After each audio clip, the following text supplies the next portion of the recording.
All right, guys, what's going on? I got a really cool and fun video for you guys, and I'm saying it like that because it's kind of your fault, YouTube. I posted some of the other real estate videos, so if you're interested in this topic, definitely go check that out. We've been following the real estate market, the data, all that.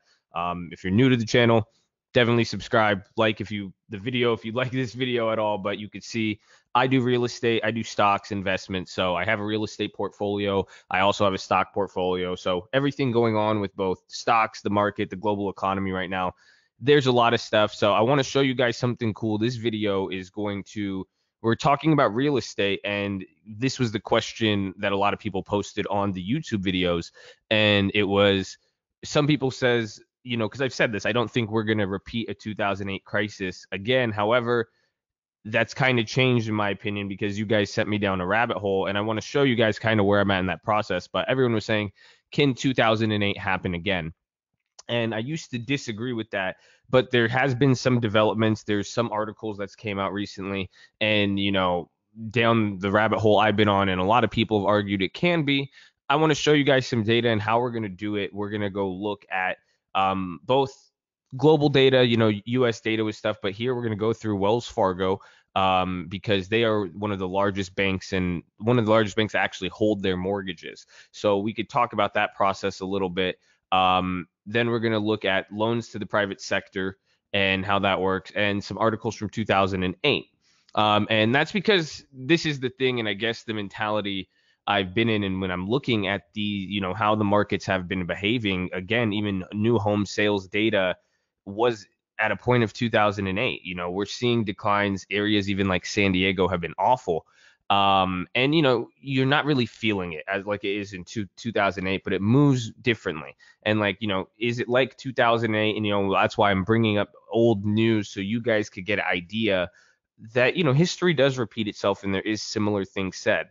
Now, that being said, too, 2008 was once in a lifetime to a very, very big degree. What it took for that financial situation to develop to that point was very, very unique for the world. But there is some similarities and differences. I guess the best way to look at it is your iPhone. Look at iPhones in 2007. That's when they came out. Look at your iPhone now. The iPhone that came out in 2007 to today, it's pretty much the same thing, but it's very, very different. From the speed to how it's used, the accessibility, everything. So that's kind of how the crashes and market declines that we're seeing are operating. It's kind of like your iPhone. It's just going to move. There'll be very similar, excuse me, similar factors, but for the most part, a lot of things will remain the same. And now, here is what the debate is, and what is going on, and what we're going to look at through the filings. And this is where, previously, and here's the argument, okay? Because this was my former belief. I still stand by it until further. However, this is something I'm monitoring. And it is that banks, because of like regulation like Dodd-Frank, that was what they passed after 2008 to prevent another financial collapse, and they put restrictions on lending. That's why it is so hard to get a loan today, for most people, because banks cannot give risky loans and give to riskier borrowers, and the standards for lending are very, very high. So the argument is that banks aren't as leveraged as they were in 2008. They're not giving out these crazy loans. It's just not like it was back then, where we would see a systematic failure if default started to occur, because it's not as if banks are loaning that much. Even me going through the filing, I think like the net revenue.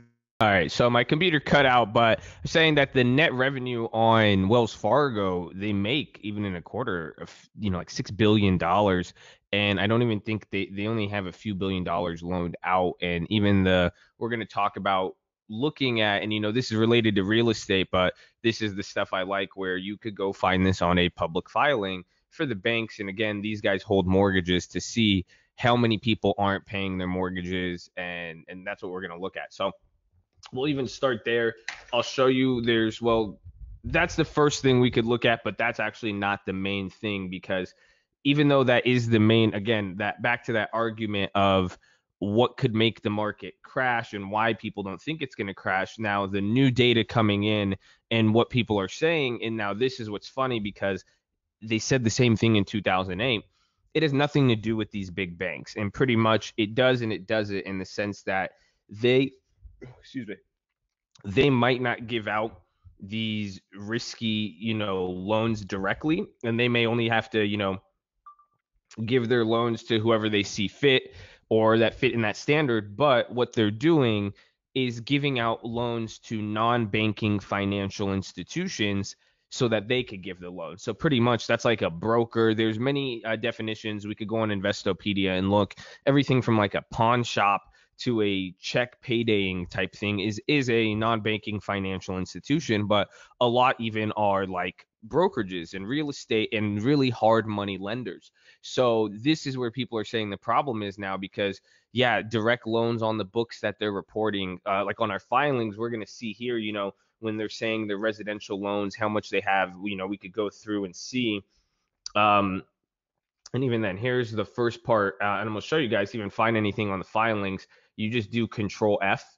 I know a lot of people always ask me to search something. I go Control F, and then I'll search what I want. So for bank filings, they call it non-accrual loans. So I'm just going to go through till it takes us to their section. See, and they describe it for you. Again, I know all this stuff sounds boring, but come on, bring me to non-accrual.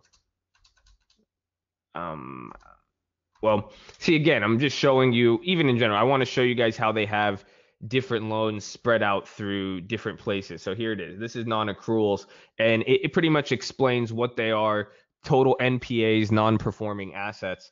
And it's saying, they're saying that a non-accrual takes place when a full and timely collection of interest or principal becomes uncertain, generally based on the assessment of the borrower's condition or the adequacy of collateral, if any. So again, and they're very vague, or the simple one, and every bank and every company defines this differently. They're 90 days or 120 days with respect to real estate on 1 to 4 family mortgages past due for interest. But what I'm trying to show you is that if you go through here, you can see how many people are not paying single family mortgages. They have what, $3.6 billion, I think that's right there. Yeah. So $3.6 billion in mortgages that aren't being paid back. And that's not too much, I think, if we look at the total portfolio. But again, putting this into context now, you see that they list directly when that these are the non-accruals on the good loans that they gave out with current standards. But now the big issue is these non-bank financial institutions, and you can even see on their filing too. Again, we're going to just Control F everything, non-bank, and it only comes up a few times when you see here, and they explain some of that stuff. But you see they're getting loans originated. They originated $5 billion worth of loans, or is that, yeah, 5 billion, or no, 5.1 million, excuse me, of loans. And I think the other one was 7 billion. I don't know if this is in millions or thousands yet, but essentially what these non-bank subsidies or entities are part of these. And we're going to go and show you some other data. But what this means now is that Wells Fargo, Bank of America, these banks, they're not giving out risky mortgages, but then they're giving banking loans to other banks that give out loans and stuff. And those people aren't regulated the same. And those people give out the loans, and the bank still collects the interest on it, regardless. So, it's two guys charging interest to the riskier borrower. It's kind of the same situation. And you could even see this. Here's, trading economics. And this is what people have argued is happening, because it kind of makes sense with the timeline of real estate and how we did have those slowdowns in 2014 ish. Again, it was kind of there, but then the QE and all that stuff ended, and then we had the tapering ending off as that happened in 15, 16, and we saw the market really go up as these loans to private sector increased. And that could be it, of these banks getting loans, and loans really happening all over to these private sector firms that are not regulated and are separate from the banking and the larger economic lending scale. So the same thing here was even said in 2008, that private sector loans, not Fannie or Freddie, trigger crisis. And people were saying and blaming Freddie and all that. But it's saying that Federal Reserve data shows that more than 84% of the subprime mortgages in '06 were issued by private lending institutions. Private firms made nearly 83% of the subprime loans to low and moderate income borrowers. Only top 25 borrowers in '06 were directly subject to housing law that's being lambasted by conservative critics. So The turmoil in financial markets was clearly triggered by a drastic weakening of underwriting standards for U.S. subprime mortgages beginning in 04, extending in 07, da da da da. But you see exactly what was said. People brought up the same thing, but it's saying that even those banks, the big banks, didn't really give out the loans, but they loaned the capital to the people who gave out the loans. And it's a similar situation we kind of have here. So this is what I'm watching. This is the rabbit hole I'm looking for. And you could even go through, I hate bank filings on companies because they're so on the bank companies because they're so intense. But there's a lot of information. And even then with the real estate data, hopefully you guys see how I'm mixing in the two to get this information. So you could go about it either way. But now the question is, can 2008 happen again? I'm on the no side, but now I'm considering that we may have, different credit risks on the table still. However, how that's going to affect prices, I don't know. My only issue with real estate right now, and I'm going to make another video on it, so make sure you guys are subscribed because I've seen this is another rabbit hole I'm diving down in researching is the effect of Chinese buyers and foreign buyers on the market because we did see a net sell on foreign investment for real estate last quarter, which was very interesting. But let me know what you guys think of this. If you have real estate questions about specific markets, the general market, please comment below because you guys are, this is how this video started. So keep giving me these ideas. Drop them below. We could talk about it. If you want to get into real estate, I don't know if you kind of a bad time, right? But there is still opportunity. I'm still doing stuff. I'm definitely just being more cautious with it. But, there's so much that could be done on either side and even preparing for the future. So hopefully you guys are ready on all fronts. But we got the real estate course. Check out the stock stuff. I'm sure some of you guys in real estate and vice versa, real estate or stocks are like, wow, I didn't know I could use reading filings for real estate and how knowing about real estate can help you with filings, But I'll leave it there. Hopefully you guys like it. Check out the stream tonight. I don't know what time we're going to do yet, 6 or 9. I'm still deciding, but I love you all.